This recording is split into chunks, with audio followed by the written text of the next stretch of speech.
Hello everyone.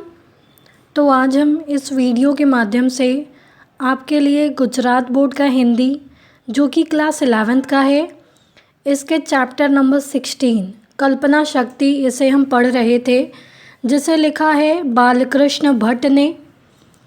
अगर आपने इस चैप्टर के 2 वीडियो को नहीं देखा है तो पहले आप उसे देख ले और इस चैप्टर को अच्छे से समझ ले, ताकि आपको ये क्वेश्चन के आंसर आसानी से पता चल जाए और आपको समझने में भी आसानी हो। तो आइए इस चैप्टर को पढ़कर हम इसके अभ्यास कार्य को स्टार्ट करते हैं। इसे हमने 2 पार्ट में डिवाइड किया है, पार्ट 1 और पार्ट 2। पार्ट 1 में कुछ क्वेश्चन आंसर लिए गए हैं और बचे हुए क्वेश्चन आंसर आपके पार्ट 2 में लिए जाएंगे। तो आइए इसे हम देखते हैं। फर्स्ट लिखा है, निम्नलिखित प्रश्नों के उत्तर दिए गए विकल्पों में से उचित विकल्प चुनकर वाक्य फिर से लिखिए। फर्स्ट है, कल्पना शक्ति किस संस्कार का परिणाम है? ऑप्शंस है पाश्चात्य, प्राचीन, भारतीय या गणितिक। तो यहाँ आपके शब्दार्थ में प्राक्तन दिया है, जिसे हम प्राचीन भी कहते हैं। तो प्राचीन दे या प्राक्तन दे, दोनों में से कोई भी शब्द दे तो आंसर आपका यही होगा। तो कल्पना शक्ति किस संस्कार का परिणाम है? प्राचीन। सेकंड है, मतीराम और भूषण कैसी कविता लिखते थे?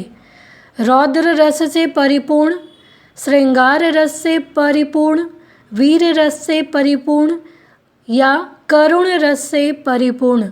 तो हमने पढ़ा भी था कि श्रृंगार रस वाले का वीर रस से हम लोग तुलना नहीं कर सकते हैं।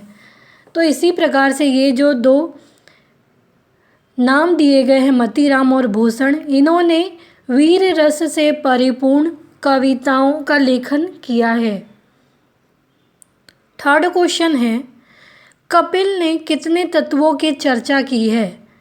23, 25, 27 या 28।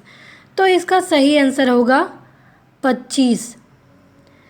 फोर्थ क्वेश्चन है, लेखक कल्पना को लेकर कैसे रहने के लिए कहते हैं? क दिया है निश्चिंत, ख चौकस, ग अनिश्चित या घ भुलक्कड़। तो लेखक कल्पना को लेकर चौकस रहने के लिए कहते हैं। इसमें कहा भी गया है कि सिर्फ कल्पना करना ही पर्याप्त नहीं है, कल्पना करने के बाद अभ्यास करना भी उतना ही ज़रूरी है जितना ज़रूरी कल्पना करना है। फिफ्थ क्वेश्चन है, लेखक ने कल्पना जन्य को क्या बताया? सुखदायक, दुखदायक, क्षणिक और नश्वर या भावनामय। तो इसका सही आंसर होगा क्षणिक नश्वर। क्षणिक और नश्वर, क्षणिक यानी एक क्षण के लिए, एक पल के लिए, और नश्वर का अर्थ है नष्ट हो जाना। तो कल्पना क्या होती है? एक क्षण के लिए और पल भर में नष्ट हो जाती है। तो इसका सही आंसर होगा, लेखक ने कल्पना जन्य को क्षणिक और नश्वर बताया है। नेक्स्ट है, ये आपके प्रश्नोत्तर जहाँ पे कंप्लीट होते हैं, 5 से 6 वाक्य वाले प्रश्नोत्तर और आशय स्पष्ट करें। उसके बाद भी कुछ MCQ पूछे गए हैं, ये उनमें से लिए गए हैं। तो इसे भी हम MCQ के एक साथ ही कर लेते हैं। फर्स्ट इसका क्वेश्चन है, कल्पना शक्ति डैश शक्ति है? ईश्वर प्रदत्त है, भाव प्रदत्त है, कल्पना प्रदत्त है या अनुभव प्रदत्त है? तो इसका सही आंसर होगा ईश्वर प्रदत्त है। कल्पना शक्ति किसके द्वारा मिली है? ईश्वर प्रदत्त, ईश्वर के द्वारा। सेकंड क्वेश्चन है, कल्पना शक्ति को डैश के नाम से पुकारते हैं? शक्ति, प्रतिभा, ज्ञान या प्रभा? तो इसका सही आंसर होगा प्रतिभा। कल्पना शक्ति को प्रतिभा के नाम से भी हम पुकारते हैं। थर्ड क्वेश्चन है, कल्पना शक्ति के द्वारा डैश के साथ होड़ करना कुछ अनुचित नहीं है? विष्णु, ब्रह्मा, महेश या शंकर। तो कल्पना शक्ति के द्वारा ब्रह्मा के साथ होड़ करना अनुचित नहीं है। क्यों ऐसा कहा गया है? क्योंकि ब्रह्मा ने तो एक बार सृष्टि का निर्माण कर दिया, लेकिन कल्पना शक्ति जो है वो उससे बार बार लेखन का कार्य कवि और लेखक करते हैं। तो इसके लिए कहा गया है कि कल्पना शक्ति के द्वारा ब्रह्मा के साथ होड़ करना कोई अनुचित नहीं है। नेक्स्ट है, निम्नलिखित प्रश्नों के उत्तर एक एक वाक्य में लिखिए। इसका आपका पहला क्वेश्चन है, गीत गोविंद किसकी रचना है? तो गीत गोविंद श्रृंगार रस के प्रसिद्ध कवि जयदेव की रचना है। हमने पढ़ा भी था कि गीत गोविंद जयदेव की रचना है। सेकंड क्वेश्चन है, लेखक ने कल्पना को कैसी बला कहा है?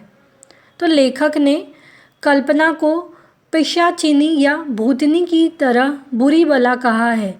लेखक ने कल्पना को पिशाचिनी या भूतनी की तरह बुरी बला कहा है।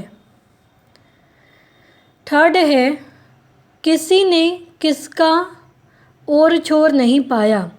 तो किसी ने कल्पना पिशाचिनी का और छोर नहीं पाया। कल्पना कहाँ से आप सोचना स्टार्ट करते हैं, कहाँ पे अंत होता है उसका, और इसको कंपेयर किससे किया है, तुलना किससे की है इसकी, या इसे क्या कहा है? तो इसे पिशाचिनी या भूतनी कहा है। फोर्थ क्वेश्चन है, रेखा गणित के प्रवर्तक कौन है?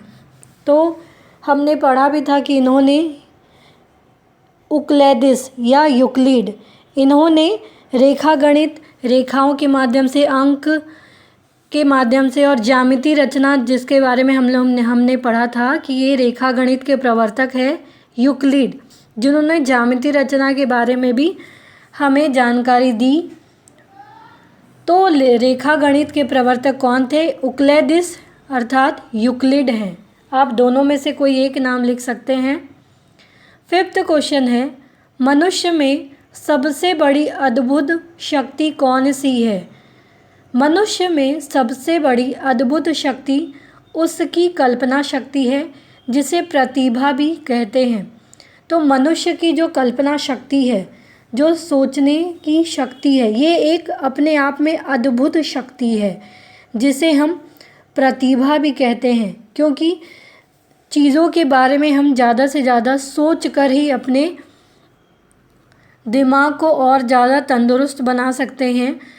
सिर्फ सोचना ही नहीं, सिर्फ कल्पना करना ही नहीं, बल्कि इसका अभ्यास भी हमें करना चाहिए। तो अद्भुत शक्ति है कल्पना शक्ति, जिसे हम प्रतिभा भी कहते हैं। तो इस प्रकार से हम देखते हैं कि आपका पार्ट 1 इसका यहीं पे कंप्लीट होता है। उम्मीद है आपको ये क्वेश्चन आंसर समझ में आए होंगे। तो प्लीज़ आप इस वीडियो को लाइक करना, शेयर करना, सब्सक्राइब करना ना भूलें। Thank you.